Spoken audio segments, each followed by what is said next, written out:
You're listening to The Gary Harris Show on Tide 100.9 in Tuscaloosa. I'm James Spann on the ABC 3340 Weather Center on Tide 100.9. Tide 100.9 Tuscaloosa weather.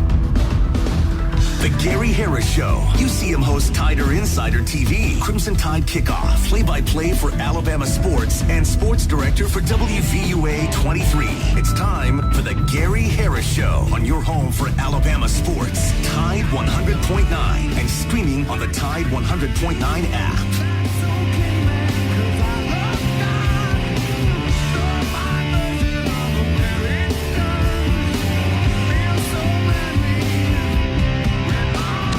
Good morning, everybody, and welcome into the Gary Harris Show for this Tuesday, November 26, 2024. We're 2 days away from Thanksgiving and 3 days away from Black Friday and 4 days away from the Iron Bowl. So, it's all coming fast, isn't it? Doggone right it is. We got a great show on tap for you today. I'm your host, Gary Harris. Chase Brumfeld right there on the other side of the glass is manning the controls, taking your phone calls on the Pinnacle Park at North River Hotline at 205-342-9904. We really do have a jam-packed show. I'm going to tell you all about it in just a moment. But first, I need to tell you that Alabama Credit Union brings you this first hour, and they are in the Christmas spirit. Feel the joy. Skip the payment. Enjoy extra cash this season with our holiday Skip-a-Pay. How about that? Learn more at alabamacu.com. That's alabamacu.com. Alabama Credit Union, loans for real life. Some rules and restrictions do apply. See if you're eligible for membership. Then join today and feel good about your money. And put a little extra change in your pocket. The lineup for today is a good one. We have got, coming up here in the next segment, the Seize the Deal promotion that Town Square is running is gone over really, really big. And we've got a visitor in Town Square Media today making the rounds of all the stations. He's going to be here to talk about the promotion. That's coming up for a few minutes in the next segment. But guest list-wise, we have got Judy Arman, the Rocket Man, at 9:30 this morning. He is going to be on hand to talk some ball with us, Iron Bowl, Bama basketball, and more. Then at 10:15, it's Kayla Anderson with the Tennessee Titans report. Then at 10:30, my friend Brad Bradford, longtime college football coach, spent time at Alabama as the director of recruiting under Ray Perkins. He coached with Howard Schnellenberger at the University of Louisville, and longtime high school coach, now living down in the Panhandle of Florida. But Brad Bradford is going to talk some Iron Bowl with us. He's also a Colbert County Sports Hall of Fame member, and going to break down the Iron Bowl. I will tell you this. I worked on the Ray Perkins show for 2 years in 1985 and 1986, videoing the games for the show and editing the show. And I can tell you that Ray Perkins had serious disdain for Auburn and loved that rivalry game, loved the Iron Bowl. Brad Bradford was on his staff, so we will talk about that with Brad Bradford at 10:30. Your phone calls are welcome on the Pinnacle Park at North River Hotline at 205-342-9904. Also, if we have an opportunity to get to it, as I said, we're going to be busy. We've got all the audio from the press conferences yesterday with Kalen DeBoer and Kane Womack and Nick Sheridan. Also, DeMarcus Riddick, freshman linebacker from Auburn, from Clanton, Chilton County High School.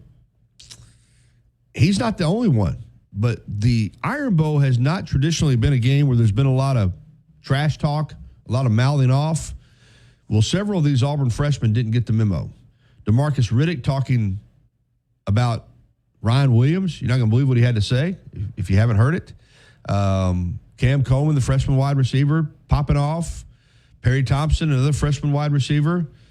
Saturday night after the game, Asante Samuel, one of their players, was on the field saying, "We coming to Tuscaloosa to beat you know what."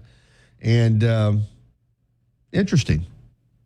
We shall see. But we will play that DeMarcus Riddick audio for you because very unusual for a player to and listen, it wasn't just off the cuff. I mean, he said what he said, and he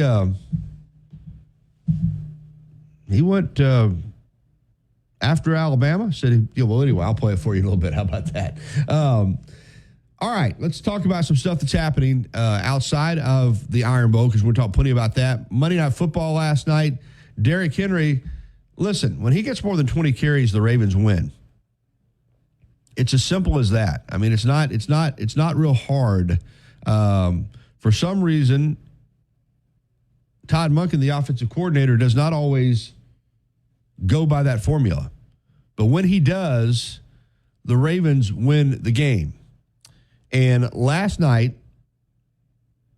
against the Chargers, out at SoFi Stadium in Los Angeles, Derrick Henry had 24 carries for 140 yards. First game this year, he didn't score a touchdown. He had a touchdown, but he got called back for a penalty, and Lamar Jackson wound up scoring. But the Ravens won 30-23 to move to 8-4 on the year. And Henry, as I said, went 24 carries for 140 yards. Every game this year that he's had more than 20 carries, the Ravens have won. In the games where he has not, the Ravens have lost. So there's a direct correlation there. Give the king the football. A lot. And watch him do his thing. And watch the Ravens get a win. College basketball, wow, that tournament out in Maui. Of course, Alabama's opening up in that tournament tonight in Las Vegas. We'll talk with Drew DeArmond about that against Houston. But out in Maui, UConn got knocked off by Memphis in overtime after Memphis blew a 12-point lead with about 3 minutes to go. And UConn forced overtime, and Dan Hurley ripped the officials after that game. I mean, ripped them. He did not hold back. You know, a lot of times coaches, I better not say too much. He did not hold back about what he thought about the officiating in that game. Of course, he's very vocal. 99-97, Memphis got the win. Hurley said after the game about a call that he didn't like, and then he got in a technical on it too. He said that was a joke. I just watched it. Hurley said of the call, going on to say that Memphis made no attempt to block out on the play. There was a player on Memphis that made a half blank effort to rebound that basketball, and Liam McNeely high-pointed that rebound. For that call to be made at that point of the game was a complete joke. He fell to the floor, did a gesture, got the technical. He went on to say about his full explanation for his falling to the floor move. I don't know what happened. I might have lost my balance by the absurdity of the call, or maybe I tripped. But I made that call at that point. But if I had made that call at that point, I would have ignored the fact that I was on my back. If I made that call, I would have ignored that. That was obviously a major. How could you call that while that game was going on? The way that game was going on is just beyond me. Hurley continued sharing his thoughts on the call made by referee Pat Driscoll. How can you call the way that game was going on is just beyond me. I've never seen the one ref before. I didn't even know he was a college ref, and then I'm familiar with the other two, so I'm not surprised. So, and he just went on and on. So that's Dan Hurley for you. He is a intense guy. Auburn beat Iowa State, number 4 versus number 5 over in Maui, 83-81 on a tip-in by Janai Broome at the buzzer. So Auburn is off to an incredible start already with wins over Houston and Iowa State. And North Carolina and Dayton were playing in that late game. You know who won that game, Chase, last night? Because that's who Auburn's going to get tonight in Maui. Yes, it is. Yes. Let me look it up. North Carolina played Dayton, but they played them late. And let's see who won that game. Of course, Dayton coached by Anthony Grant. Wow, North Carolina won it 92-90 and came from behind. Dayton was up 51-33 at half. Wow. And I did not watch that game, but that is a heartbreaker if you are Dayton. I mean, you're Anthony Grant. Obviously, they've got a good team. Let's see.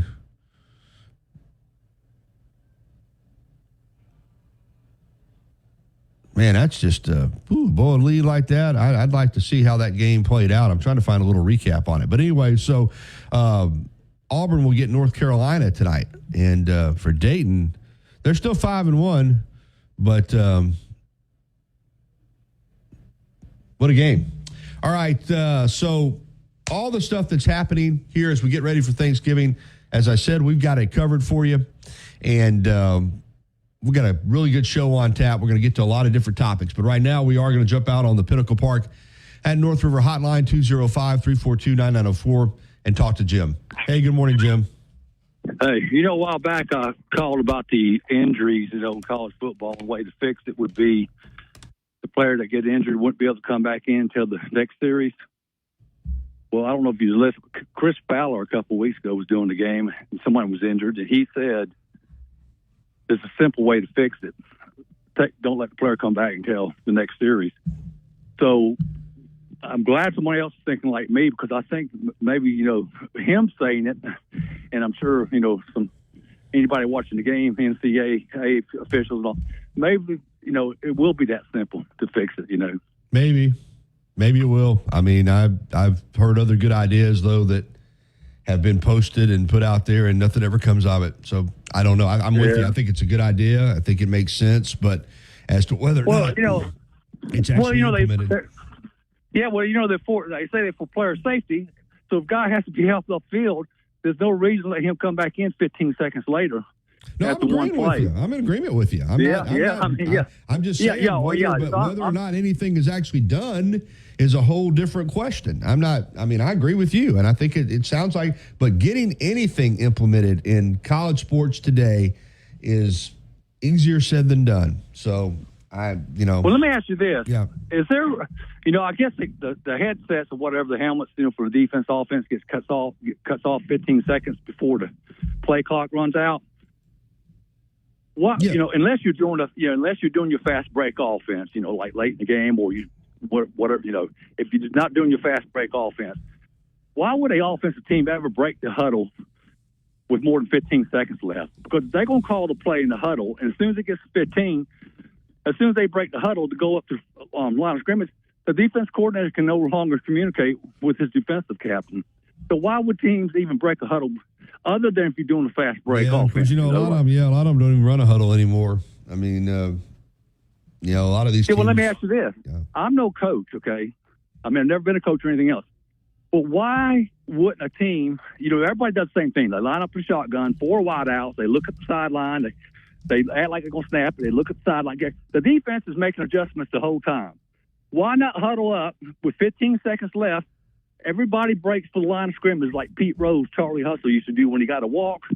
Run up, and in 1 second you snap the ball. Because the defense don't know if you're putting 4 wide receivers on the left side, on the right side, if you're going to stack 3 receivers. You don't give them any more time than you have to communicate. Like, okay, I'm taking the third guy in stack, whatever. I'm not a coach. I don't know why coaches don't do that, Yeah. Why are they giving defenses? Because you know what the play is. When you break the huddle, you know what you're supposed to do, what you're going to do, how you're going to line up. If you put 4 stacked receivers on the left side, good luck with the defensive backs trying to, communicate, right, in 1 or 2 seconds before the ball snaps. Anyway, I'm not a coach, but something to think about. Something to think All right, about. man. All right, thank you, Jim. All right. Good to hear from you. All right, it's 9:15 here on the Gary Harris Show. We're going to hit our first break. We got Drew DeArmond coming up at 9:30. As I said, we're going to come back with more of the program. I am expecting that we could get a visitor about to seize the deal from Town Square Media in the next segment. If we do, we'll talk with him for a little bit, but we'll go on about the show as well.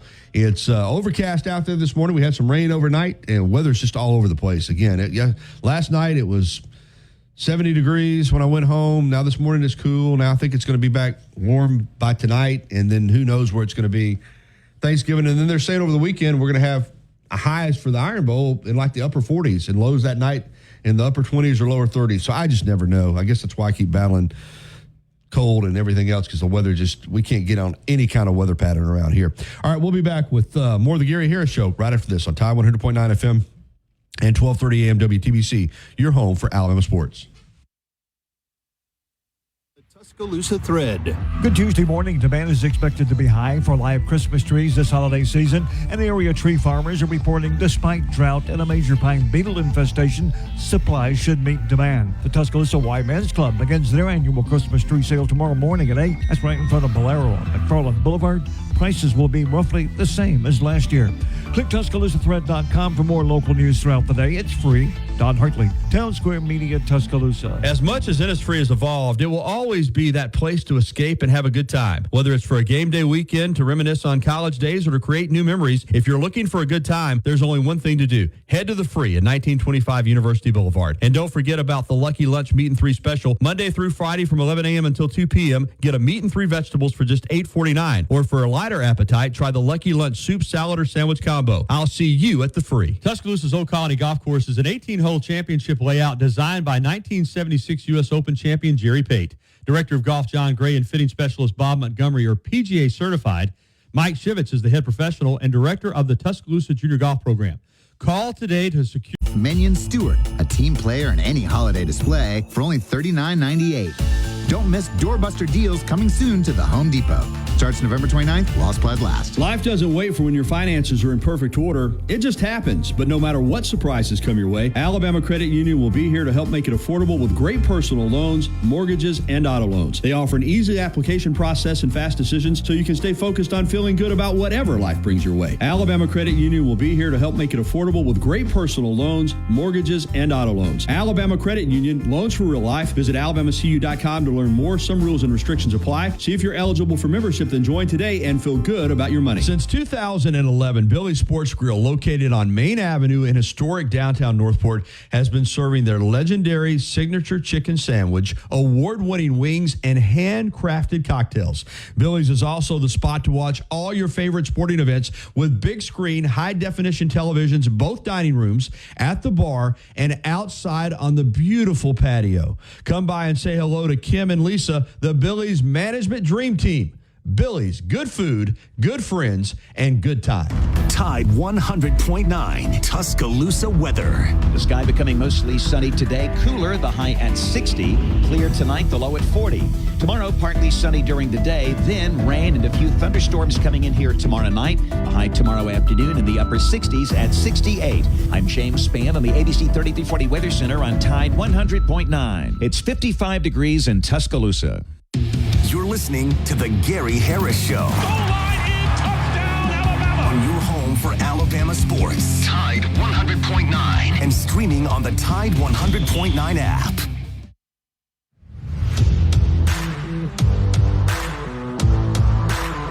Welcome back into the Gary Harris Show. It's 9:20, 20 minutes after the hour of 9 o'clock. We're talking ball with Rudy Armand in the next segment. Of course, obviously, we said we've got that sound from DeMarcus Riddick, Auburn freshman linebacker, really popping off about Ryan Williams. We'll get to that. But right now, we're joined in studio by Brian Finnison from The Venue, and he's here to talk about Seize the Deal, a promotion through Town Square Media, of which, of course, Tide 100.9 FM is a part, and some really big things happening.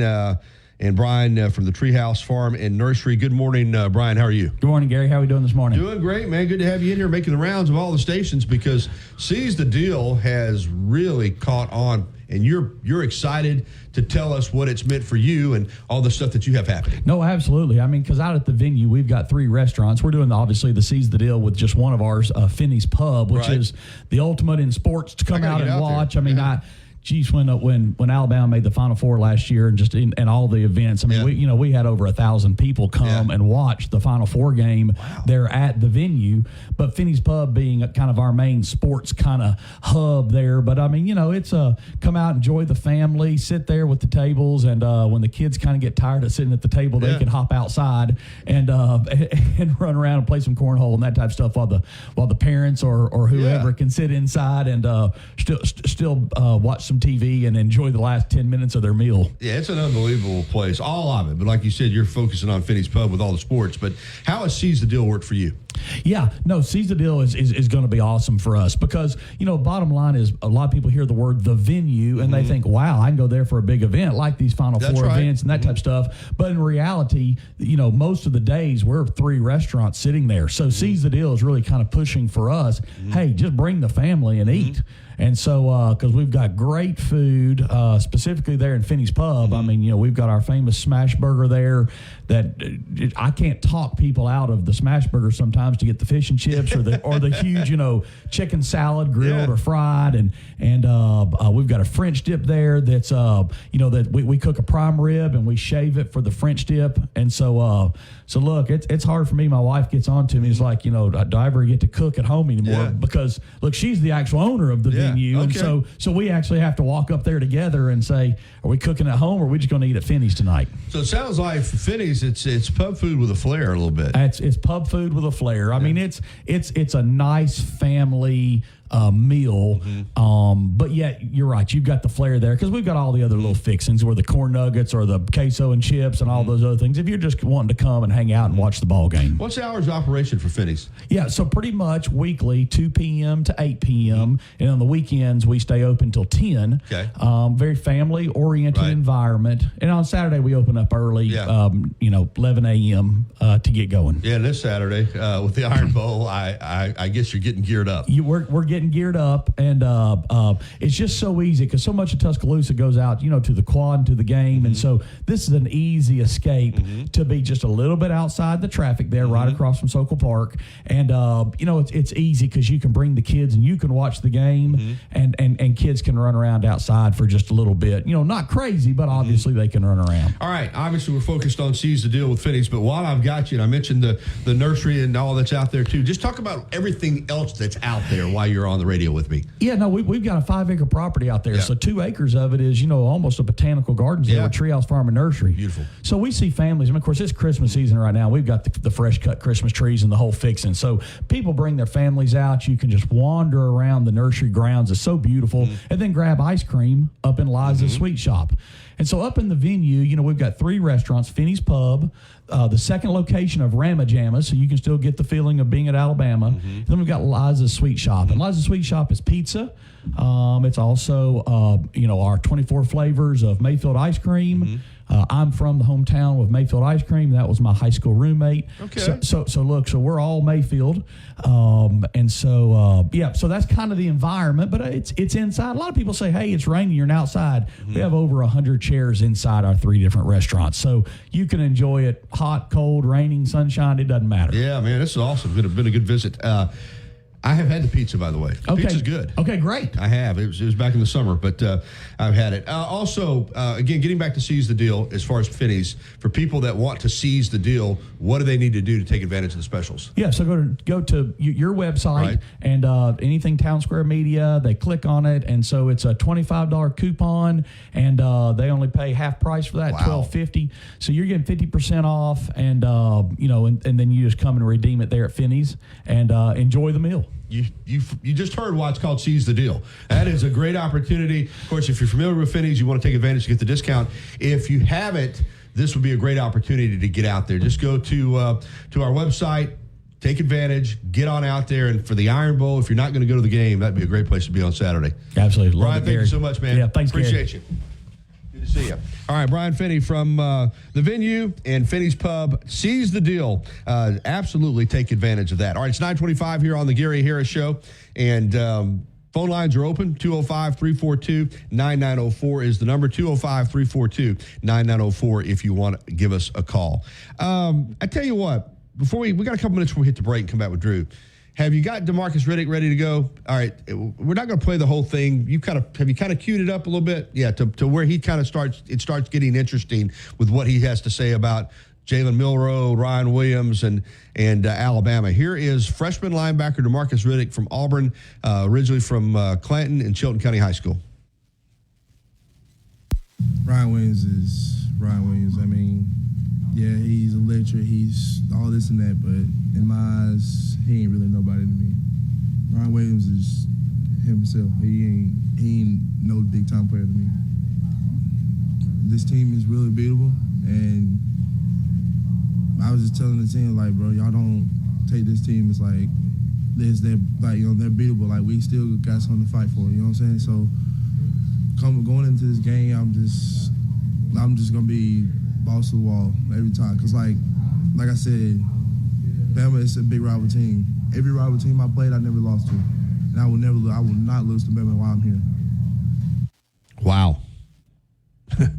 That is bold when you consider Auburn's lost 4 in a row, and he says he'll never lose to Alabama. And cue it back up, too, before we go back up to where he talks about Milroe. And let's get that on. Just let me know. Just give me a thumbs up when you're ready, because you heard what he had to say about Ryan Williams. Ryan Williams, ain't all that to him. And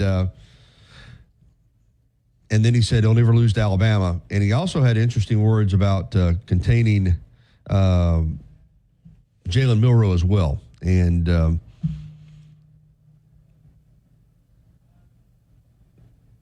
Chase is trying to find it. He's getting it queued up. It's taking him a minute because he talked about some other stuff as well.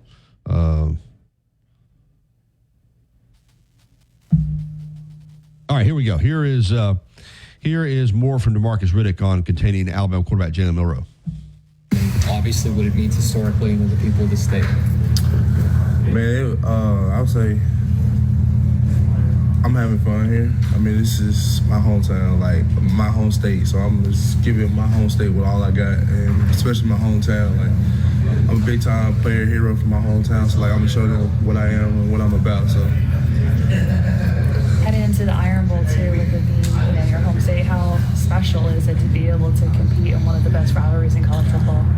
Man, to compete in one of the best rivals in college football is going to be amazing, and especially my home state is like my hometown. Let's put it as this: they're split. It's like half Auburn, half Bama, and with us going like me, I went back home yesterday, and I had went seen a lot of my friends and like family and stuff like that, and they were just saying how, oh, Bama's gonna win this week. I'm just like, nah, y'all not. I'm telling you, it's something different down here in Auburn, and we're gonna show y'all what it is. So it was just, this game, going to play in this game is gonna be amazing. It's gonna dream come true, to be honest. What's the attitude necessary to get off the bus and go in there, knowing that Auburn hasn't won there in a very long time?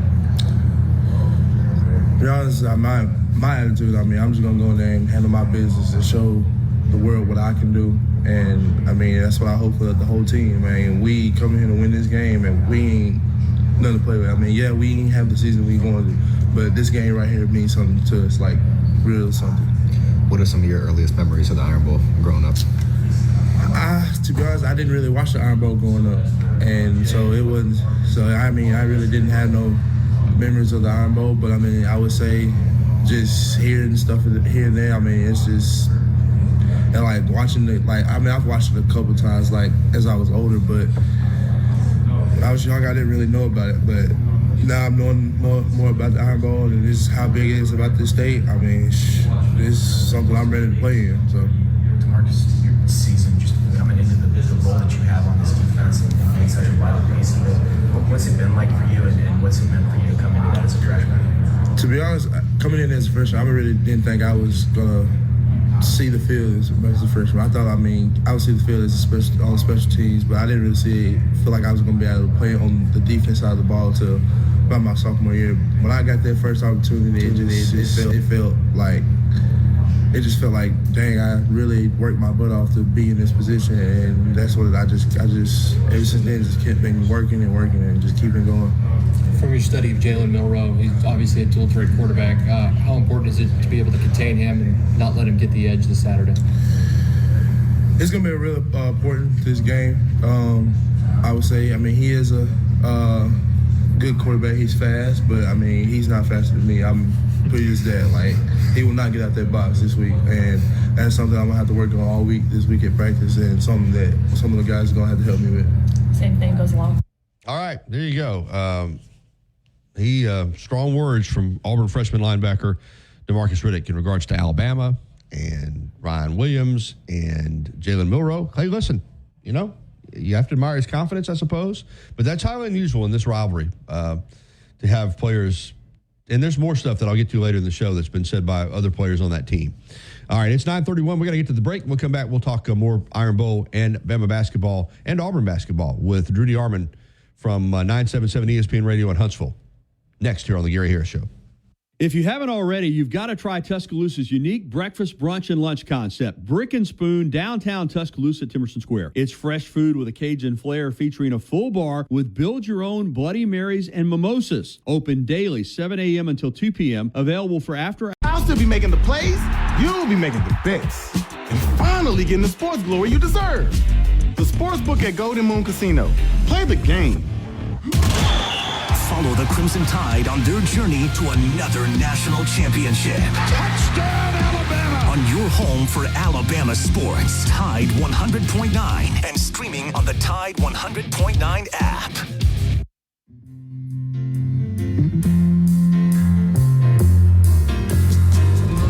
All right, 9:33. Welcome back into the Gary Harris Show. 27 minutes in front of the hour of 10 o'clock, and it's time for the Rocket Man, Drew DeArmond, 977 ESPN Radio in Huntsville, where he co-hosts Talking Ball weekday mornings from 7 to 9 with Scott Tyson, and he talks ball with us every Tuesday here on the show. Good morning, Drew. Good morning, Gary. How are you?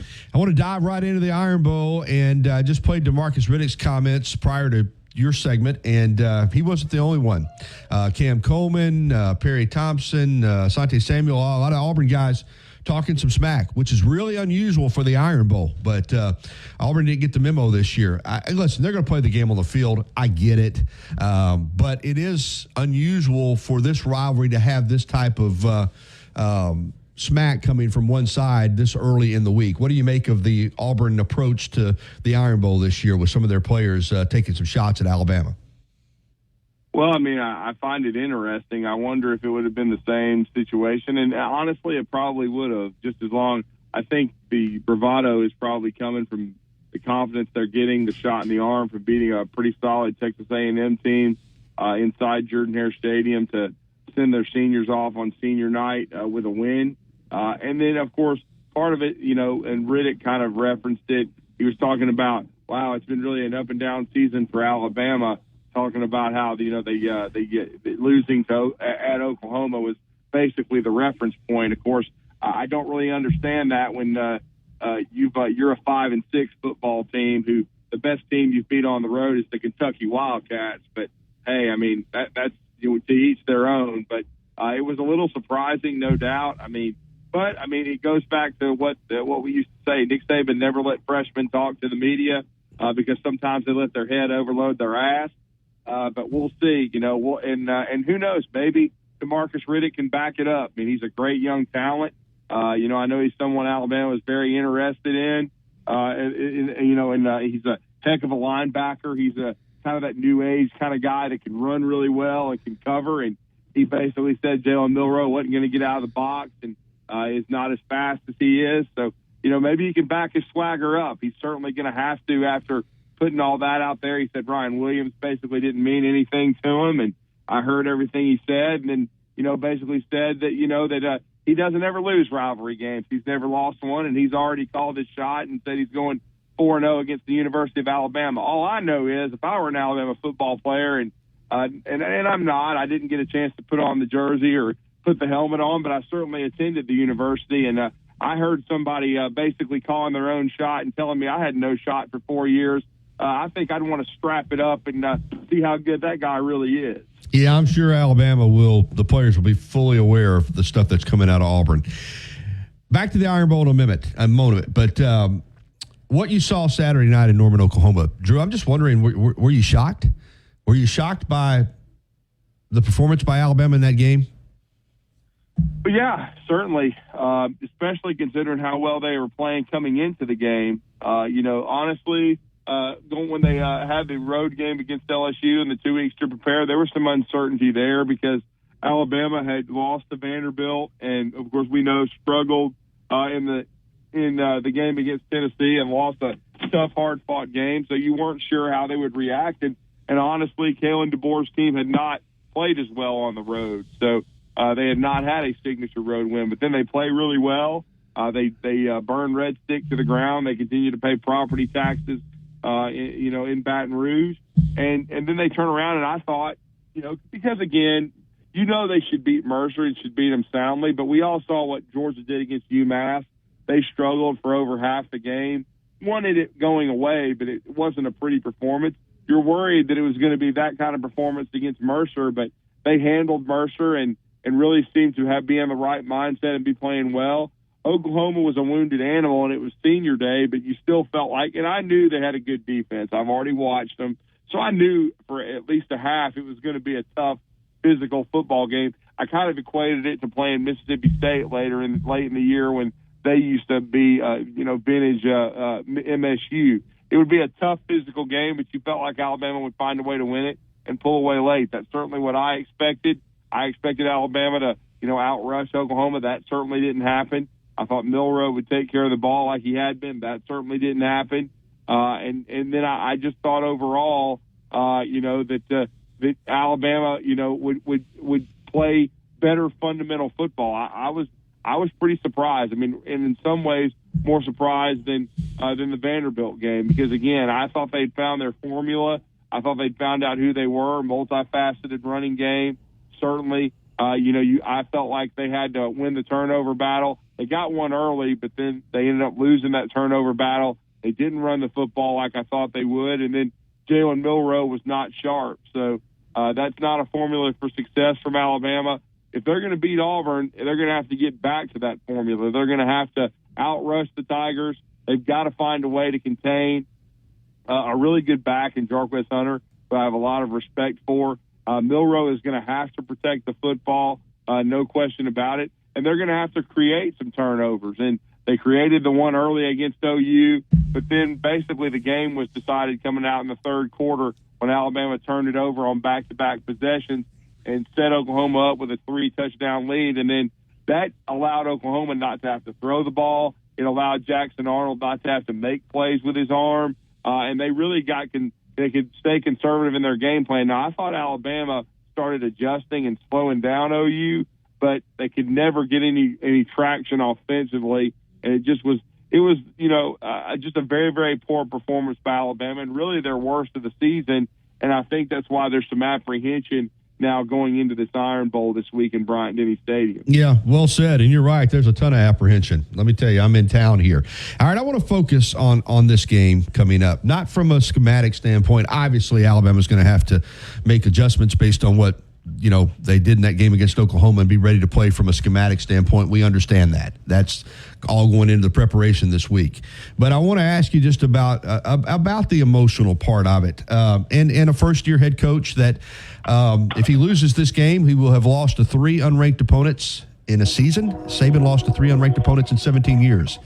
He will have lost the first Iron Bowl since 2019. He will have lost the first Iron Bowl at home since 2010. And I think for the short term, he will have lost his fan base if he doesn't win this game. My point is this, and it's not all on the coaches, too. I'm hearing a lot of stuff about, guys are going in the portal. Well, guys want to rework their NIL deal. Well, you got recruiting signing day coming up. Drew, I don't think any of that matters. I think if you're a coach here at Alabama and you're a player, and if you're a coach, first of all, you ask these guys to give you one more week. Sunday, we'll worry about all the stuff after that. The singular focus just needs to be on this game and appealing to these guys that, listen, this is your legacy. Maybe you didn't grow up pulling for Alabama. Maybe you're not going to be at Alabama after Saturday. Maybe you're not going to play in the bowl. Maybe, but right now, when you go out there on that field Saturday, you're going to be playing for the Alabama Crimson Tide against the Auburn Tigers, your in-state rival in the Iron Bowl. Your legacy is tied to what happens in this game. I just think you have to just break it down to, all the stuff that's going on, all the 3 losses on the road, nothing matters now other than this game. That's the way I see it, Drew. I'm wondering if you agree with me and if that's the way you would approach it if you were an Alabama player and coach. Well, I mean, the bottom line is it's senior day. You got 19 guys that stayed in this program and that, it's the last time they will strap it up in their uniform inside Bryant-Denny Stadium for the Crimson Tide. There's some other guys like a Tyler Booker, maybe a Jihad Campbell, who are probably going to turn pro and go to the NFL. And now Jihad, he needs to play for his brother, his fallen brother, Deontay Lawson, who tore his ACL and is going to be out for this game. And a senior has taken his place in Justin Jefferson. To me, I know that the transfer portal is about to open again. Alabama's about to sign a recruiting class. But, if you're any kind of competitor, whether you grew up in this state or not, you hear about the Iron Bowl rivalry. along with Michigan, Ohio State, I think that's the two biggest college football rivalries. I'm biased. I grew up in the state. I know what it means to people 365 days a year. So to me, it's the biggest rivalry in college football. Second is Michigan, Ohio State. And again, it's one of those things where you got a chance to do something that hadn't been done since the 70s. That's beat Auburn 4 years in a row. It's very difficult to do because this is a true rivalry. See, Alabama, Tennessee, with the Vols' success the last 2 years inside that dump Neyland Stadium, that's made it a rivalry. It's starting to become a rivalry again. For 15, 16 years, it was not a rivalry. Alabama dominated. When you dominate someone, it's not a rivalry. But even during Nick Saban's tenure here, the Iron Bowl was very spirited. It's a huge rivalry. They compete with each other. There's a lot of respect on both sides by the players that compete in the game. And so, and again, a lot of times there's not a lot of trash talk, especially before the game. So if you're an Alabama football player and you just put on film what you did, now look, NIL means a lot. You're getting paid and you're trying to grow your brand. Well, you don't grow your brand very much by going out and getting your ass kicked in Norman, Oklahoma. And then if you don't finish this year strong, you're certainly not enhancing your NFL draft stock because, again, right now you're probably not making the college football playoffs. Sans a miracle. So you're going to be playing in a meaningless bowl game. But the Iron Bowl is not meaningless. You can certainly, beat Auburn. It would send Auburn to their fourth straight losing season. And that would be the first time since the 70s they wouldn't be going anywhere. It would give you a shot in the arm going into signing day next week. And then going into the off season, we'll see what happens in the bowl game. You get a chance to go. Well, that may be a chance for some young guys, like an extra spring practice. And there are some guys that want to move on to the NFL. But still, what you want to do is you want to perform well. There's going to be a lot of eyes watching this game, a lot of NFL draft folks and a lot of NFL scouts. And, and if I'm a captain like a Jalen Milroe, now Deontay, he'll have to lead from the sideline. That's right. We know he's hurt, no doubt about it. But Malachi Moore, how much being an in-state kid playing for Alabama, means to him. We already know what kind of leadership role Booker's played. Booker has already announced, no matter what, that he is going to finish out his career playing for Alabama. And so I think this will very likely be Booker's last home game. So to me, if it's my last home game, there's nothing I would like better than to go out and play well and beat the Auburn Tigers, win 9 games, and that would tie Frank Thomas for the most for a first-year Alabama football coach ever. And so I think that would be pretty significant, and it would be because Nick Saban's first year, he did lose to Auburn, but he beat Tennessee like a yard dog, which kind of set the tone for that series during his time in Tuscaloosa. Kalen DeBoer, he lost a very tough game to Tennessee. Beating Auburn, though, would be very significant and would soothe some of the hurt, not all of it, because I know there was a lot of expectations for this team, and they wanted to be in the college football playoff. But again, there's always transition. There's always bumps in the road. But beating Auburn to end the regular season and going undefeated at home in Tuscaloosa would be big for this coaching staff, no question about it. Yeah, there's no question about it. Let's talk about Milroe specifically because I think the game he played at Oklahoma was the worst game of his career.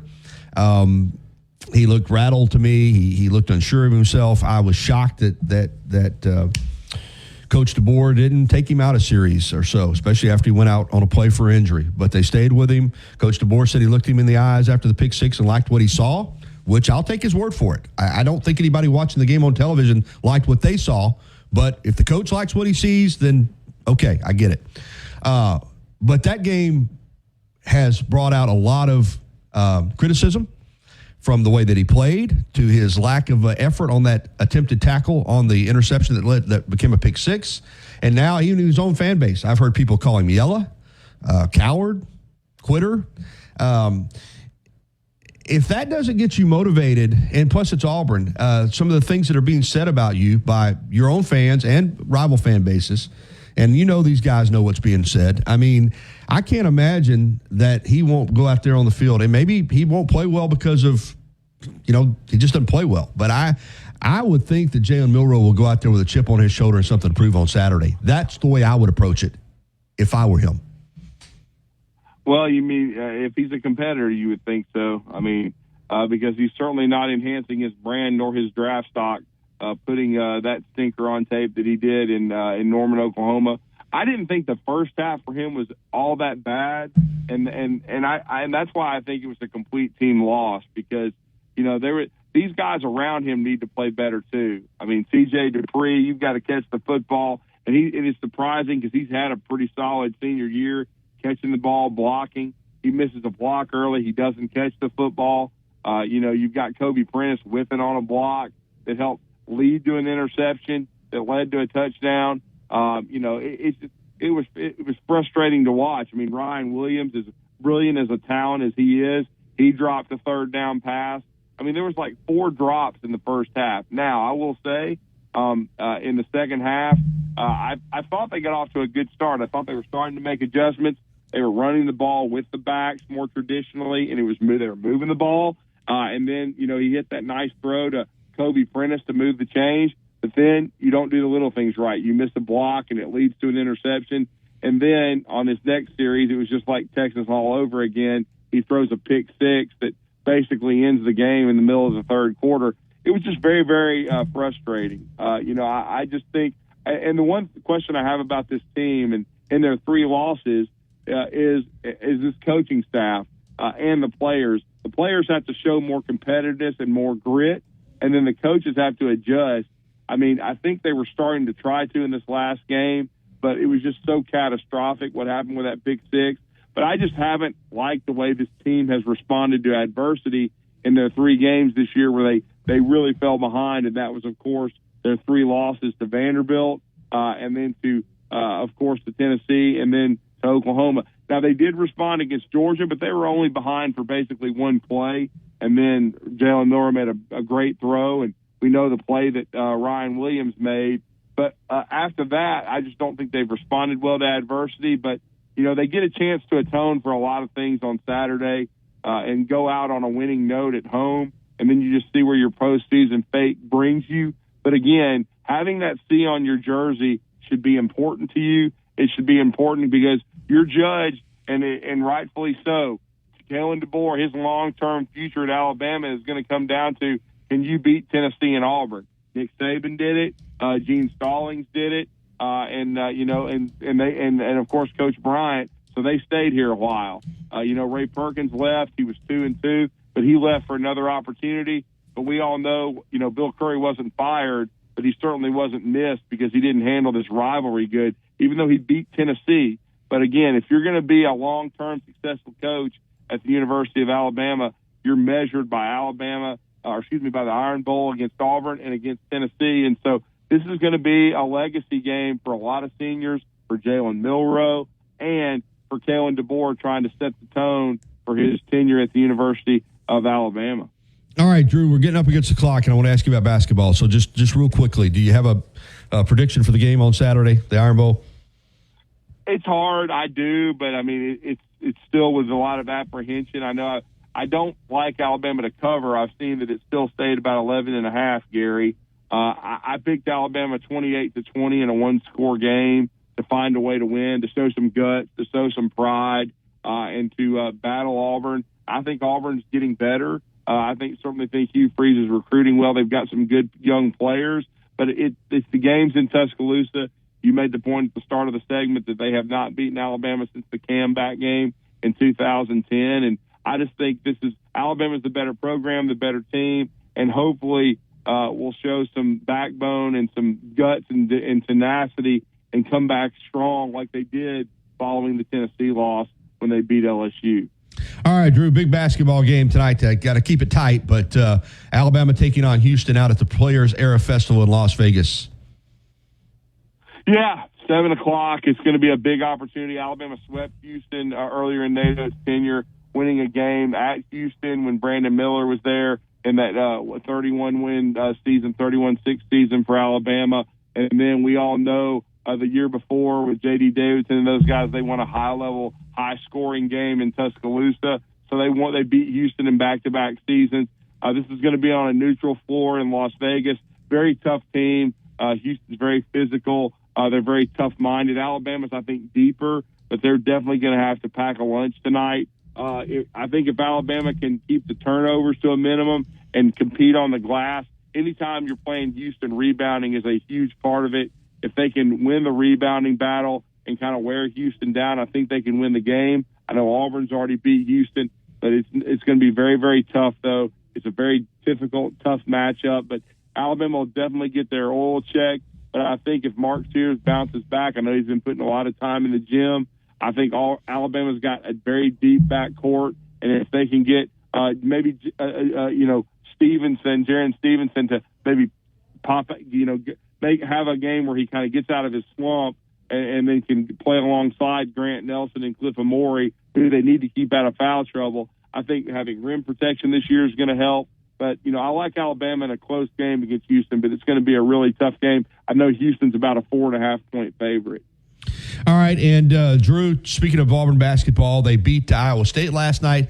They've got wins over, and that was out in Maui. They've got wins over Iowa State and Houston already, 2 top 5 teams. They get North Carolina tonight, who came back, epic comeback against Dayton. Anthony Grant's crew, I think, had them down 18 at the break and wound up losing by 2. This Auburn team looks really strong. Yeah, they do. Jonah Broom's playing at a very high level. As he was preseason SEC Player of the Year, he was tremendous last night. Had a double-double with 21 and 10. And Jihad Pettiford's been the real deal, freshman guard. Not starting, but finishing, and that's really all that matters. Denver Jones from my community has been playing well. Chaney Johnson didn't have as big a game last night, but he's been really good off the bench for Auburn. Chad Baker-Mazara, he's feisty. A lot of people don't like the guy. But he makes plays. He came back from a knee injury last night to have 18 to back up, Jonah Broom. It was a huge win. It was a tale of two halves. Iowa State dominated the first half, 49-33. Auburn dominated the second. And they're the first team since the 89-90 Jayhawks to win two top 5 wins in their first 5 games. Wow. So huge kudos to Auburn, and they're ranked in the top 5 in the country right now for a reason. And they've got another great opportunity tonight at 10 o'clock against North Carolina after that epic comeback from 21 down in the second half to beat the Dayton Flyers 92-90. Drew, man, terrific segment. I appreciate it as always. If you want to follow Drew on X, formerly Twitter, it's at Drew D977 ESPN. Of course, Talking Ball weekday mornings there on 977 ESPN Radio in Huntsville. Thank you so much, Drew. Yeah, happy Thanksgiving to everybody in Tuscaloosa. For Fridays at the Free at Innisfree Irish Pub, 1925 University Boulevard, downtown. Come join Wyatt Fulton for lunch at Innisfree Irish Pub. Los Tarascos has been serving Mexican favorites like burritos, fajitas, and quesadillas since 1999. Their new location is at 4100 Owen Parkway in Northport. And, of course, you can find Los Tarascos in Tuscaloosa at 110 Skyland Boulevard. The bar areas feature big screen television so you can enjoy your favorite sporting events. Los Tarascos features daily. Plus, get a $300 instant gift. Take 120 nights to love it or your money back. Get matched at Mattress Firm. Sleep at night. Restrictions apply. See store or website for details. Tide 100.9 Tuscaloosa weather. The sky becoming mostly sunny today. Cooler, the high at 60. Clear tonight, the low at 40. Tomorrow, partly sunny during the day. Then rain and a few thunderstorms coming in here tomorrow night. The high tomorrow afternoon in the upper 60s at 68. I'm James Spann on the ABC 3340 Weather Center on Tide 100.9. It's 56 degrees in Tuscaloosa. Covering University of Alabama sports, as well as the national and local scene as well. The Gary Harris Show, only on Tide 100.9 and streaming on the Tide 100.9 app. All right, that's going to wrap it up for hour number 1. It has flown by thanks to Alabama Credit Union. Hour number 2 is coming up. Titans Report with Kayla Anderson at 10:15. Former Alabama recruiting director under Ray Perkins, Brad Bradford at 10:30. More of your phone calls and a whole another hour. The Gary Harris Show is on the way.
WTBC Tuscaloosa and W265CG Tuscaloosa, a Town Square media station. Tide 100.9 and streaming on the Tide 100.9 app.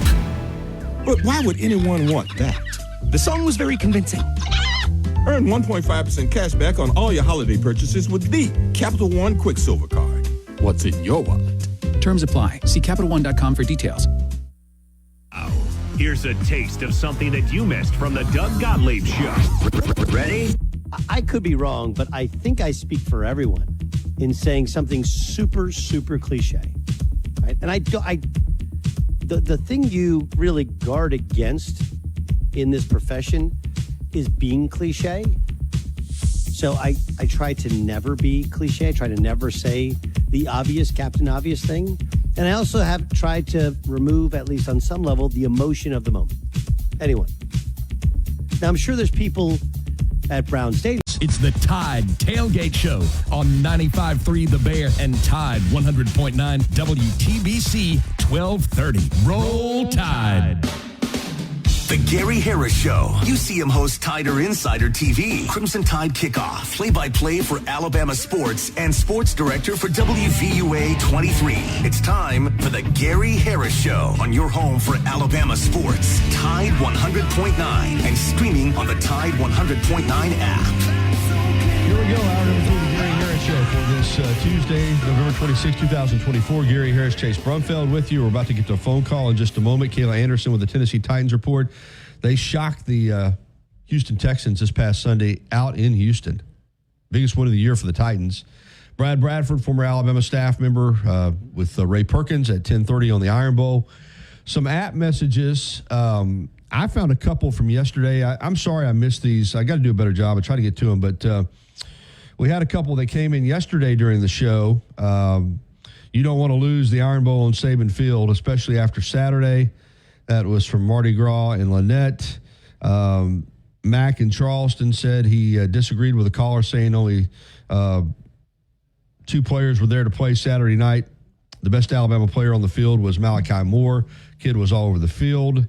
Those are a couple from yesterday. Did you say you had a couple from today, Chase, or nothing in today? Okay. So a couple of app messages from yesterday during the show. What happens a lot of times is they'll come in, the time will be in correlation with our show, but they won't show up on the email until a little bit later. Yeah, and so I miss them sometimes. All right, let's jump out on the Pinnacle Park at North River Hotline, 205-342-9904, and that's where we find Philip. Good morning, Philip. I guess one of those app messages sounded pretty familiar to you.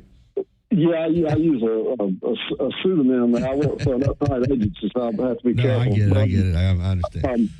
Gary, I was going to ask you, I kid about this a lot with my son and my brother and work buddies and stuff like this, but I've kidded about this a lot over the years. And the sideline pass that we've thrown several times, it seems like we throw it once or twice a game.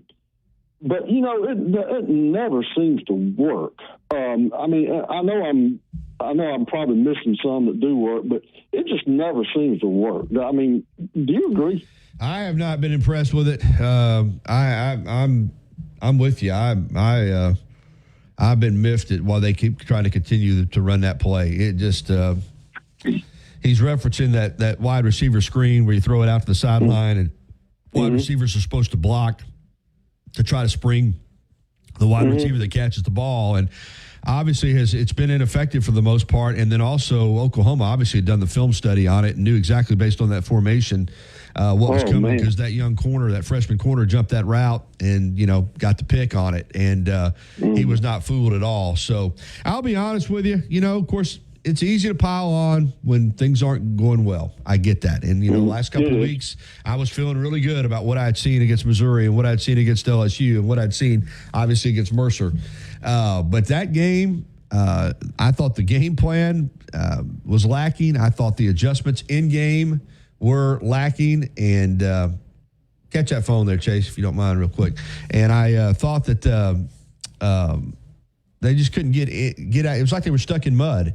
And but getting back to that particular play, yeah, I've seen them try to run that play over and over and over and over. And I do remember a couple times where it It got some yards. I mean, it wasn't a total disaster. But for as often as they've run it and kept it in the game plan for the effectiveness of the play, I don't get it. I don't understand it. Yeah. But, next game I coach will be my first. But yeah, me too. I hope Me too. I do think this, as I said earlier, talking with Drew, this game coming up, you lay it all on the line. There were very few Iron Bowls. I can only think of two where Nick Saban went into the Iron Bowl. One was 2007 and one was 2010, where there was no chance that Alabama was going to be playing the next week. I think most of those games, if Alabama won or in some cases already locked up, they knew they had an SEC championship game to play. I do think that factors in. You got to come back and play a big game the next week. That's not happening here. Alabama's not going to Atlanta. All right, they saw to it that they weren't going to play in the SEC championship game by losing to Oklahoma. I still don't think Alabama's going to the playoff. I know there's a lot of people out there. Well, if this happens and that happens and Jimmy beats Joe, and I get it, but all I know is the focus right now needs to be on one game, the Iron Bowl. Period. And if you can't get yourself ready to play as an Alabama football player, and as a coaching staff, get them ready to play and have that team on edge, particularly with the talk that's coming out of Auburn this week towards your team and your program, then I don't know where we're headed here. So I'm expecting Saturday to be an incredible effort by the players. I expect them to be jacked up and ready to go.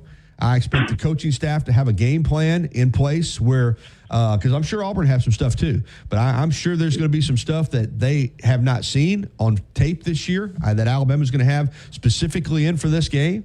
And you let it all hang out. And to me, you coach it and play it like it's a national championship game because big picture, I don't think Alabama is going to be in the playoffs. So, all right, phones are lighting up, Philip. So let me let you get going here to get to some other calls. But you can close out with something if you want. Well, I just want to say that I appreciate Riddick opening his mouth. I appreciate that a lot. But that could also just think though, if they were to pull off a win after he said what he said, the heat is going to be so bad the following week at Alabama. If Alabama loses after what he said, it's going to be hard to get past that, man. Well, that's why you got to go win the game. You're at home. That's right. You're still an 11.5 point favorite. I mean, you're better. Listen, Alabama may not be a great football team this year, but they're better than Auburn. Alabama's a 7-win team. Auburn's a 5-win team, and so, we'll see what happens. Pride's on the line, Gary. Pride's on the line. All right, buddy.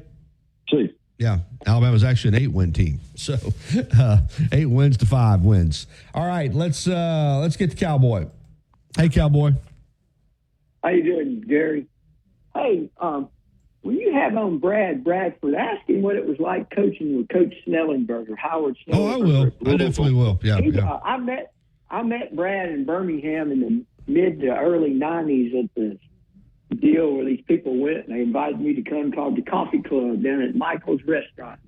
He gave me a Louisville press guide. It was kind of interesting. It was hardbound like a book. I don't know if I still got it or not, but Brad was a super guy, man. And I remember he kind of spoke highly of Coach Perkins and Coach Snellenberger at that time when I met him there in the mid to early 90s. And just be great to hear him talk. And I've always been a big fan of Howard Snellenberger. I can do cartwheels for Howard. I loved Howard. I always wanted to see him at Alabama, but it just never worked out. But, oh, well.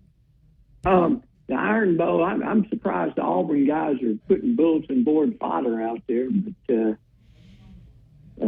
they're talking it. Riddick being the main one, but he's not the only one. And listen, I think it probably excites their fan base.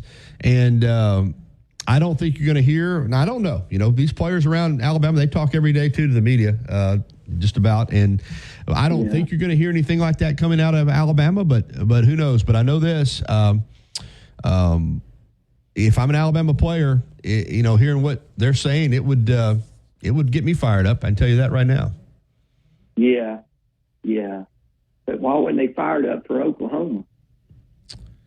Well, maybe they were.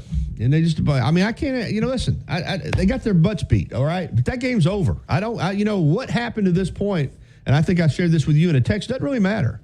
And, it's over. Nothing you can do about it. It's all about what you do going forward. It's all about this game coming up.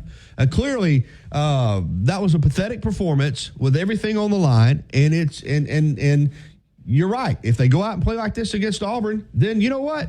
The coach is going to lose his fan base in his first season. But doesn't that prove inconsistencies on the coaching staff if you can't get them ready to play Oklahoma, which you had everything on the line there, and then you come back against Auburn? That's kind of like the Bill Curry Twilight Zone. You beat. You want to go when you lose them, but it is not. It's been a very uneven season, and I think by most Emma fan standards, it's been a very disappointing season. But all that I'm saying is, you think it's uneven and you think it's disappointing now. Lose that game on Saturday and try being around here next week. I mean, they've got a chance, at least in the short term, to put a little salve on the wound. The Oklahoma game was an embarrassing performance. There's no way around it. But nothing you can do about it now. All you can, if you let that lag over and carry over and you lose this game, it's going to be worse. So if you win this game, regardless of what happens in terms of the bowls or the playoff, it at least gets everything back on a positive note. So, Do you think the Auburn fan base thinks this year they have their best shot of winning in Tuscaloosa since 2010? Well, I think they probably do now. I don't think they felt that way a few weeks ago. In fact, as I've said before, I cover these games. It's gotten to where Auburn fans don't even really talk about winning here. They just always say, well, we got them at our place next year. But I think they feel like they're going to win the game. And nobody's brought up that if Auburn wins this game against Alabama, they're bowl eligible. They're playing for a lot too. They're playing for a ton. They could get off the deck and go to a bowl and beat Alabama. I don't think there's any doubt about it. It's a real rivalry this year in Tuscaloosa, and we'll see what happens. I mean, I think everybody knows they're playing for a bowl. I've seen it pointed out a ton. I mean, they beat A&M. If they beat Alabama, what a way for them to finish their season, go to a bowl game and seize momentum and win the Iron Bowl. So, of course, they got a ton to play for. And they're ready to play. Obviously, they're ready to play. Obviously, they're coming in here with a chip on their shoulder and an attitude and coming in here to win. And Alabama's got to match that. And if they don't and can't, then, there's some problems here. So it's as simple as that. Coach DeBoer's coached in 2 Apple Cups. Wonder if that intensity's like this is going to be. I doubt it is, but it's still a big rivalry. I know that. I know Washington State's a big rivalry. But it's, I don't think anything that he's dealt with as a coach, he has dealt with everything different at Alabama. This is a different place, and this rivalry is a different rivalry. What did Coach Bryant say, Gary? If he can't beat Auburn, he'd rather just go plow. Yeah, he said they're nothing more important than beating that Cal College across the state. Hey, I got other callers I got to get to and get to the break. Thank you, Cowboy. All right, good to hear from you. All right, we got to get to Tony and then Captain Ron real quick. Hey, Tony. Tony, you with us? Going once, going twice. All right, let's try to get to Captain Ron down in Daphne. Hey, Captain Ron. Hey, good morning, guy. Hey, I guess Tony gave up the ghost. I'll say this to you: when a coach is, first of all, I didn't like a lot of hires for assistant coaching staff because I knew he was going to need a lot of experienced coaches that have coached in the SEC or the NFL, and that's showing up now. For instance, Venables is a great defensive coordinator, and I knew he studied the films of Vanderbilt, how the guy ran the ball against us. He had the same type of quarterback. We didn't make any changes, and on offense, we put too much on Jalen. Instead of running the ball with the 2 5-star running backs, we run the ball, we get 5, 7, 8 yards. Then we go right back to trying to do too much with him, and we just played right into their hands. Sure. It's game of the year for Oklahoma, and same way with Auburn. So it's coaching. I hate to disagree with players. Some people don't players. It's coaching right now. And the bad thing is this. Nobody's talking about this. The number 2 class we got committed, they won't sign to January. We lose another game or two, we're going to lose a lot of those recruits, and we're going to lose a lot of players on the team now. That's the way it is now. I hate it, but that's the signing day is actually in early December, Ron. It's not in January. Yeah. Well, close enough. Okay. So you see what I'm saying? These guys are being recruited by the time they hit your campus. We've already had players poached, and they're going to continue to do that. And they're going to go where they make more money and have a chance to win a championship at Ohio State. got a couple of guys and others. So it's going to be like that until they make some rules similar to the NFL that get some type of order in college football. But that's my thing. If, having a bad season his first year, a bad season in Alabama is less than 10 wins and not playing for something. So that's my thing right there. The coaches have got to really start doing their job, preparing for these games and getting these players ready, because we were no more prepared to play Oklahoma than we were Vanderbilt. But I'll leave you with that and see what you say. All right, Ron. No, I agree with you. I don't think that Alabama played very well in the Vanderbilt game. I don't think they took Vanderbilt seriously, and it showed. And I thought they played poorly in the Tennessee game, and I really thought they had learned from those two performances. And I thought after the way they played down in Baton Rouge against LSU that they would be ready to go against Oklahoma. And I don't think it was a lack of respect. I do think in the Vanderbilt game it was. But I do feel like Alabama felt like that they were better than Oklahoma and they were going to show up out there and win. And for whatever reason, I don't know if it was in the preparation or in the mindset of the team, they got it handed to them. So we'll see how they bounce back. .9 will award $500 for the best Christmas light display in West Alabama. To enter, upload your photos to Tide109.com. Merry Christmas from your friends at Taco Casa and Tide 100.9. Tide 100.9 Tuscaloosa weather. The sky becoming mostly sunny today, cooler, the high at 60. Clear tonight, the low at 40. Tomorrow, partly sunny during the day, then rain and a few thunderstorms coming in here tomorrow night. The high tomorrow afternoon in the upper 60s at 68. I'm James Spann on the ABC 3240 Weather Center on Tide 100.9. It's 56 degrees in Tuscaloosa. The best sports talk in the state. Tide 100.9 and streaming on the Tide 100.9 app.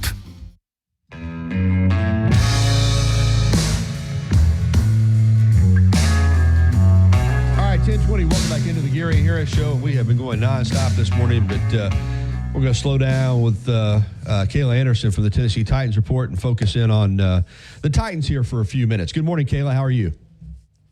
Good morning. Good. How are you guys? Doing great. And, boy, I didn't expect that we would be talking about a big Titans win over the Texans in Houston on Sunday, but that's the case. Obviously, it's the highlight to the season so far for Tennessee to go into a AFC South rival stadium and the leader of the division and still very much the favorite in the division.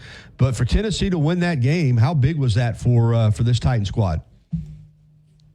Yeah, it was huge. And for the, sheer fact that when we were speaking to the guys in the locker room the week before, when we asked them about, hey, look at the schedule in front of you, you have a lot of division games, all but one at that time, because they had only played the Colts going into this Houston game. What can that do for motivation? And maybe that's not the perfect word to use, because you should always feel motivated to play any game on any given Sunday. But, you get what I'm saying in terms of how we could maybe rally around something towards the end of the season while we've, had a lot of losses behind us. It truly felt like they felt like that was something they could look forward to as a goal that was gettable, what was attainable. And then you see them go on the road, like you said, and get that game against Houston, which I know maybe some people are going to say, oh, Houston's not playing its best football right now. Oh, C.J. Stroud isn't as good.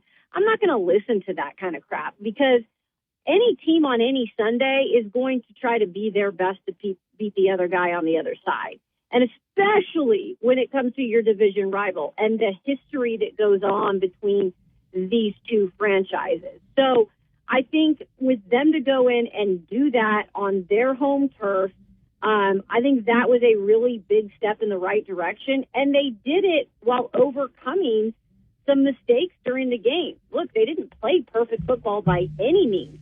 But I think the greater lesson you learn out of this win is they were overcoming those things throughout the game, and they found a way to win. And they scored 32 points, something they really haven't done much in the last few years, scoring more than 17 points. They were able to do that. I think that's a step in the right direction. Yeah, I was kind of thinking this as you were saying that. I was looking at the box score and thinking, wow, this looks like a pretty good offensive football team. I mean, Levis threw for 278. Pollard rushed for 119. Ridley had 93 yards in receptions. Levis made big plays. Now, granted, he had a very costly pick six. So, as you said, it's far from perfect, but that offense is making some plays against a good defense, even though they're a little bit banged up still on that side of the ball for Houston. Really big step in the right direction offensively for this team. Yeah, and the 8 sacks, too, which you have to mention, right? Because we've spoke about Will Levis still kind of learning how to navigate the pocket. He stepped up a couple times, which I didn't think was the greatest idea.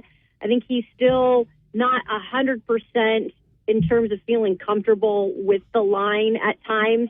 And that's just something that's going to have to grow in his game. That's something where he's going to have to learn how to navigate that better. And the offensive line had its moments. You know, J.C. Latham, who has been spectacular all season for the most part, had his worst game, I would say, as a Titan, giving up 2 sacks, a few pressures. And so he was getting, you know, pretty much handled on that right side, including against Will Anderson, his former teammate, all day long. But the thing about Latham is he is so good at just putting that kind of stuff behind him and moving forward. And I think, you know, that's not been a problem so far this season. It's been that right side, which, by the way, held up fairly well for the most part, considering Nicholas Petit-Frere has been really bad this whole season. He did an actual okay job, which we haven't said much of this year. So for the most part, you know, the line was at times questionable, but I think a lot of those sacks probably came on Will Levis, which, again, he has to learn how to operate that better. But other than that, you were able to see him open things up a little bit more. And you saw, you know, the Chigakonkwo, which they've been trying to draw that play up all season long, and finally it worked. And you saw, you know, the outcome of it was the 70-yard touchdown. I mean, that's the type of things Chig can do once he gets the ball in his hand. You know, that's what he was kind of drafted here to be, and you saw that yesterday. So when you're seeing him open up, you know, Brian Callahan open up the playbook a little more, and then you see Will Levis's arm, you remember, okay, that's the Will Levis that we all saw in those couple of games last season that we got excited about. But he has to learn, and he has to be able to manage the game and do the little things right before you can fully incorporate in that game. The positive thing is we're seeing that more. So he is growing in terms of his quarterback play, which is helping the offensive, you know, production's entirety. And now as Tennessee tries to, you know, put a little parlay together and string a few wins together, they go to a Washington team now on Sunday that has really come down to earth and struggling. So do you think this is a winnable game on the road? I do, and I wouldn't have probably said that 3-4 games ago, because at the time, and we spoke about this a lot on our show since we talk a lot of NFL in general, like, obviously Jaden Daniels looked to be, you know, going for Rookie of the Year at that point. I mean, he was playing some really good football, but then he got banged up, and I don't think he has ever been the same since that rib injury. I think he's been playing through a lot, which has kind of hindered his full arsenal as a quarterback to run. I think because that's such a crucial part of his game and such a tough thing to stop. And you can't put it all on him, clearly, but he's been such an X factor when he was healthy for that team. And I think he's still dealing with some injuries and still not 100%.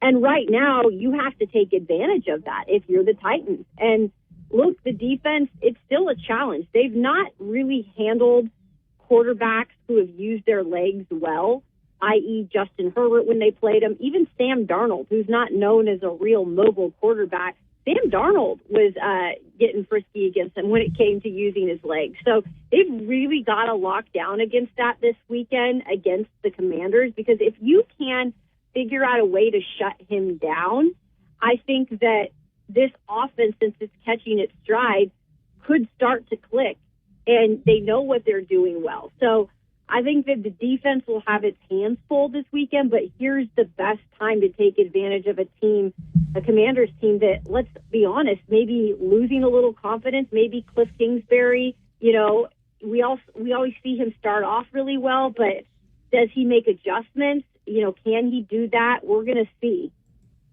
Yeah, we will. We will. All right, the vibe in Nashville after this performance against the Texans, from a fan base standpoint, like you said, Levis flashed big time. A little more confidence, obviously, I guess, from the fans and what is going on here in terms of the long-term rebuilding project. I don't know if I thought I would be saying this again, just 4 or 5 games ago, but I feel like the optimism for Will Levis is starting to head back in the right direction. And again, it's been because he's progressing. Like, he's doing the things that you probably would have loved to have seen at the start of the season, so that now we wouldn't even have to have this discussion. Maybe we would just be saying, oh yeah, no doubt Will Levis is the future. Unfortunately, he put himself in a hole in the beginning of the season, and he's been trying to dig himself out of it ever since. So, you don't ever want that to happen in the middle of the season, but, it is what it is, but he's making the most of it. And so I think fans are starting to maybe get back on the bandwagon if he could be the guy. Now, he's got to show a lot moving forward. Even Brian Callahan said, when he was asked yesterday, is he the guy for the future? Callahan wasn't guaranteed to say yes.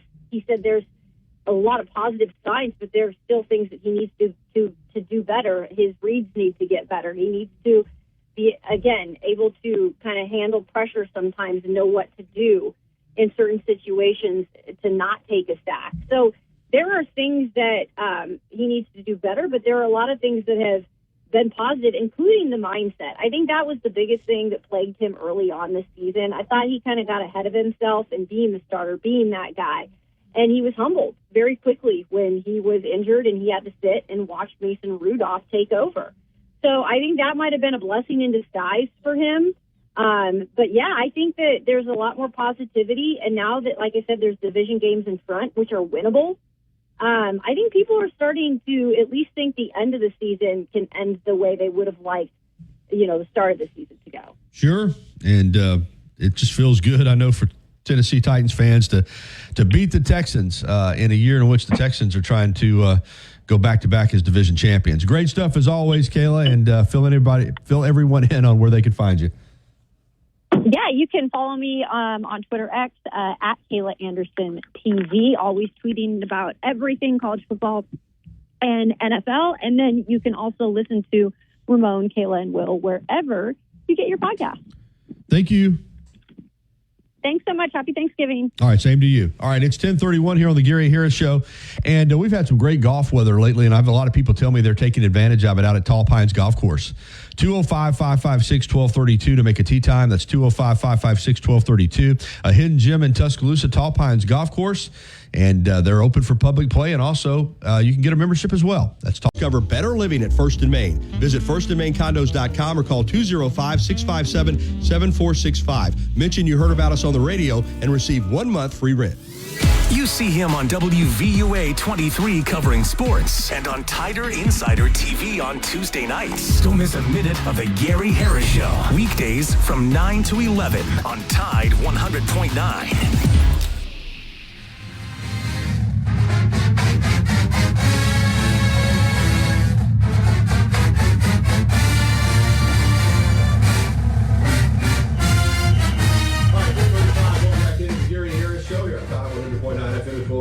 WTBC, and we're going to jump out on the Pinnacle Park and North River Hotline and welcome in my friend Brad Bradford to talk a little Iron Bowl. Brad, longtime high school coach in the state. In fact, he's in the Culver County Sports Hall of Fame and spent time on the staff with Ray Perkins at Alabama with Howard Schnellenberger at Louisville. We'll talk to him about Coach Schnellenberger as well, but mainly going to focus on the Iron Bowl. Good morning, Coach. How are you?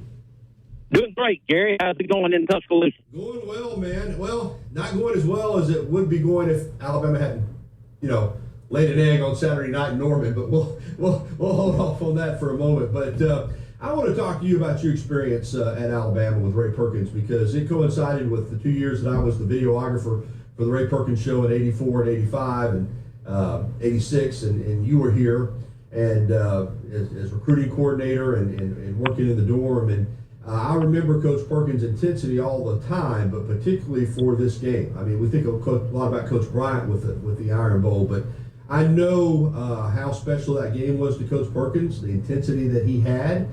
He didn't shy away from the rivalry aspect of it. You worked for him. You saw it up close. Just some of your memories from the Iron Bowl with Ray Perkins here at Alabama. Well, first of all, Coach Perkins hired me in 1984. So let me take you back real quick. We were getting ready to go into the Iron Bowl, guaranteed that we were going to have the first losing season since Coach Bryant came back. Okay, so it was I think it was on like Monday or Tuesday, like this day of Iron Bowl week. Well, some of the players came to me, and here's a quick sort of funny story. Some of the players came to me, some of the black players. They said, "Coach, are we going to have chitlins for Thanksgiving?" And I said, "We're not going to have chitlins." You talking about in Bryant Hall? And I said, "We're not going to have chitlins." They said, "We always have chitlins at home." Well, I mean, we're about to have a losing record anyway. So some of the players that had come to me, I said, I went to Ms. Clements, the dorm director, and I said, some players want to have chitlins. So anyway, have you ever smelled chitlins cooking? You know, Brad, I have to tell you, I haven't. I mean, I've heard a lot about them all my entire life, and I know people eat them, but I have never tasted them or smelled them cooking or anything. Take your head and stick it down an outdoor toilet, and you'll have an idea what it smells like. So anyway, word got around we were going to have chitlins, so we had about 3 pounds of chitlins for Thanksgiving. Well, in '84, that was the year that Bo Jackson went the wrong way. That's right. And we had no business beating Auburn, but we beat Auburn in Legion Field. Well, the way the rules were back then with recruiting, you could not even speak to the recruits off your campus. Well, you could give them tickets, but they could stand outside the locker room. You couldn't even go over and shake hands with them because it was off your campus. Well, anyway, I'm running Bryan Hall. Fast forward another year, 1985. Kids came to me again. Coach, we're going to have chitlins again this year. I said, you dadgum right, we are. And so we have some more. We have some more chitlins. Well, that's the year that Van Tiffin kicked the field goal to beat Auburn. Well, then Ray promotes me to recruiting coordinator. And so then the next year we don't have chitlins. Lawyer Tillman runs the reverse and beats Auburn. So, I've said it. I even put it in my book, something about you have to credit a little bit to the chitlins. But this is Gary, I've known you a long time. I'm part of a mixed marriage. I graduated from Alabama, was on the staff there at Alabama, and my wife graduated from Auburn, and she was a cheerleader at Auburn. And so this is the week where we sort of go in different directions. But it is a special week, and the old cliche, throw the records, the books out the window, and everything's on an even keel. Brad, getting back to Coach Perkins, and I just remember, I'd video the game, and a lot of times Gus Hergert and Lindsey Hall and Glenn Stewart and I, we'd fly back, and if it were a away game, I'd spend all night, because this was one of the days we were on tape, and I'd spend all night editing the show, getting it ready, and Coach Perkins would come in that morning, and I'd still be there finishing up a lot of times. But I just remember, in those, especially if it was after a win, sitting there in the break room with him, and he'd a lot more personable than a lot of people got to see. As you know, when he wanted to be funny, he could be funny even. And just, but I remember him talking about this game, and he had talked about, I guess a fan had sent him something, and he said, God says there's a time for everything under the sun, and when you play Auburn, it's time to kick what. And he would laugh, but he really did believe that. I know he had a lot of respect for Coach Dye, but I can remember he didn't mind letting Auburn know that this wasn't, respect's one thing, but I remember there was a big brouhaha about how he wouldn't go down and visit with Coach Dye in front of, before one or two of those games. And I can remember the contract, and of course he left. I wanted to ask you about this. Based on some things that he had said to us, had he remained the coach and AD at Alabama, I do think eventually Auburn would have gotten that game at Jordan Hare. But he believed he had a contract, Coach Bryant had a contract that went beyond. I think that thing would have wound up in court before he'd have gone down there, don't you? I do. Yeah, I don't think there's any doubt about that. And Ray was just like you said, Gary. He had a number of different personas about him. You could sit and visit with him, and he would be just as friendly. He was good to me. He took a chance on me when nobody else did, and I'll always cherish that. That opportunity that he gave me. I was a high school coach up in Muscle Shoals, and by the way, my backup quarterback was a guy that's on ESPN every week named Reese Davis. I'll be dog. Reese played quarterback for us. Reese was a better basketball player than he was a football player. But anyway, Ray took a chance on me, and he was just intense. And when this week would come around, I mean, it was just a different level of intensity. And yes, he did make the comment about Pat Dye could not understand the impact of this game because he didn't play in the game. He played at Georgia. That's right. He played at Georgia, and that was sort of his little dig at that. But everything was geared toward this week. So how were things, obviously at this level you're trying to win every game you play and you're trying to be prepared. But there are games that are special, and the Iron Bowl is one. Was everything ramped up that week? You mentioned cooking the chitlins and yep.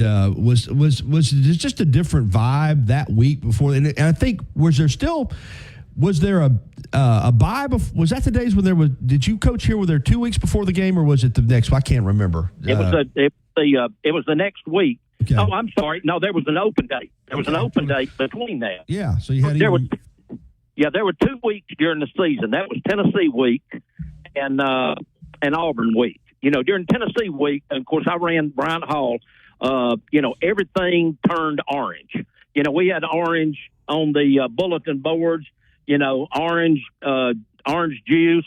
I don't know if you remember or not. There was a fountain out front. Well, we put orange food coloring in it, and the players got so sick of hearing Rocky Top and all that during that week. Well, during the Iron Bowl, it was quite different. And of course, during that time, on the staff, there were a number of the staff members that had played at Alabama. Jim Fuller, Dubose, Sylvester Croom, a number of those guys. And you had staff people, Dr. Gary White, Jack Rutledge, Dude Hennessy, Clem Griska, all those guys. There were deep ties to the university. Yeah, there were, and it was something else. Your experience in the game, as you mentioned, that '84 game, Alabama had on paper had no shot, and that's right. and won that game. Had lost the year before had lost a tough game in '83 in Coach Perkins' first year. Yep. And then in '84, how did you mentioned the chitlins and getting the players fired up, but how was the approach? Did when you're playing a team that's better than you, and that's a great thing about football. The best team doesn't always win, but Auburn was a better team than Alabama in 1984. There's no doubt about that. Okay. How do you convince guys that they can win the game?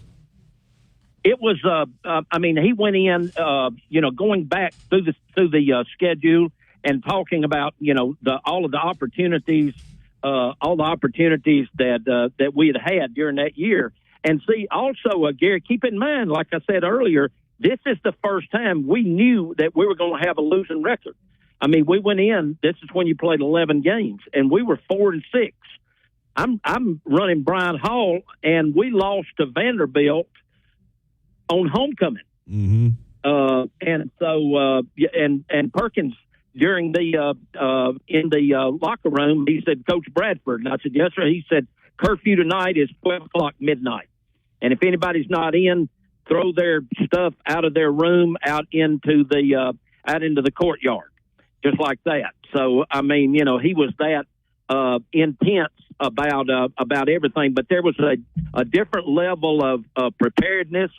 And here's the funny thing, Gary, as soon as that game was over in '84 and everybody celebrated in the locker room, Ray got immediately in with Mike Sullivan, the state trooper, and they took off and he went immediately to I believe he went to Gadsden, and went immediately recruiting that night. Mm-hmm. And so didn't even come back to Tuscaloosa. You know, he was determined to turn things around, and of course, you know, started getting those recruits at that time. Yeah. All right. Good stuff. 1986. Did you have, because that was a tough loss. You mentioned that was a Lawyer Tillman reverse game. Alabama in the first half really controlled that game. Should have had a bigger lead at halftime. Cornelius Bennett was a senior. You lose that game. I think it was 21-17, and had a really good football team that year. I mean, had a really good football team and went to the Sun Bowl and just wore Washington out. When did you have an inkling, or did you have any clue that Perkins was going to leave and go to the NFL? Zero. Okay. Zero. We had, when I was the recruiting coordinator, and, after staff meetings, a lot of times Ray and I would sit down and he'd, ask about this recruit and that recruit. These are back in the days when I would send probably 150 postcards. Now, that's how postcards from the Sun Bowl, to a recruit. Would be on the phone with him, and he was wanting to know, well, where do we stand with this guy? When was the last time somebody talked with him? We go through everything. So we beat Washington, and we come back and have a staff meeting, and we go through everything, and then he and I sit in the recruiting room, go over every recruit. Probably took us 2 hours, and he said, let's hit the road. Let's hit the road recruiting, and then a few days later, he's with Hugh Culverhouse in Birmingham, and then about 3 or 4 days later, Bill Curry comes in. We all get fired, and I'm 35 years old, married with 2 kids, and just lost my job. We didn't even have a paycheck coming in, and with Coach Bryant, we didn't have contracts. With Coach Bryant, your handshake was your contract. And so, it was a touchy situation at that time. So it was a shock. Yeah. All right. That led you, though, to an opportunity with Howard Schnellenberger at Louisville. I'll first ask how did that opportunity come about, and what was it like? Because I got to interview him in depth here a few years ago before he passed on my Crimson Tide Kickoff show. Just a brilliant man and an incredible football coach. And, I mean, what he did at Miami, of course, then he left for the USFL. That didn't work out. And I remember when he took the Louisville job, a lot of people shook their head, particularly since he'd played at Kentucky for Coach Bryant and everything. And took that Louisville job where a lot of people said, man, you can't win at Louisville. But he did. And how did you get hired there, and what was that experience like working for him? Well, first of all, the way he ended up at Louisville, he played high school ball at Flagey High School. He had 2 teammates. One of them was named Paul Horning, and the other one was named John Y. Brown, who ended up being the governor that owned Kentucky Fried Chicken and all that. So they convinced Howard just to come up and at least interview, and with the understanding, if you'll come up and interview, that would give us a chance to bring in a better candidate. Not thinking he would take the job. Well, when he went up there, he ended up taking the job. So anyway, getting back to how I ended up there, I got to talking with Clem Gruska and some of the guys that knew Coach Schnellenberger, and and I liked everything they talked about, his hard-nosed approach and all that. So I called up there, and he said, in his own way, yeah, come on up. I'd love to talk to you. We need to get some hard-nosed kids from down around Alabama. And so I said, I'd go up there, and he said, I don't have a full-time position for you, but I'm going to offer you a graduate assistantship making $240 a month. And I said, Coach, I'm married, got any benefits? Nope, $240 a month. And I said, let me ask you this. When we win the national championship, do I get a diamond ring just like everybody else? He said, you sure do. I said, where'd I sign? And we went up there, and I went as a GA, and then our running backs coach left. He named me the running backs coach, and then I was there with Howard till he left to go to Oklahoma after the '94 season. And of course, I was there in '90 when we beat Alabama in the fifth. He wore him out. Yeah, he was a great football coach. I mean, he was hard-nosed. I'm talking about, he always would make a joke about Junction. He said, what he called him Bryant. He said, what Bryant put us through at Kentucky, and I think it was called Bell Buckle or something like that. He said, that camp, he said, Junction was like a Boy Scout camp. He'd make a joke out of that. But we would have, this is back when there were unlimited time for practice, and we would have some 2.5-hour practices. Gary, I can remember having all the players and the managers go get in their car. We didn't have lights on the practice field. They came out there and literally turned the headlights on so we could finish a scrimmage. And we didn't have lights on the practice field. And but he was, like I said, he was hard nosed, and he was good to me. And he's one of the few people. See, not many people know this. He's not in the College Hall of Fame. He's not in the College Hall of Fame because of a quirky rule. You have to. There you go. You have to win 60% of your games. And because he took over at Louisville and he built the program at Florida Atlantic, that he's at like 58.5%. And so, a lot of us that have been associated with Howard are trying to get him, do everything we can to try to get him in the Hall of Fame. Yep, just like with Mike Leach. Well, Brad, we're completely out of time. Real quickly, give me an Iron Bowl prediction for Saturday. I'm gonna say 27-24. I just think that I think Alabama has got too much.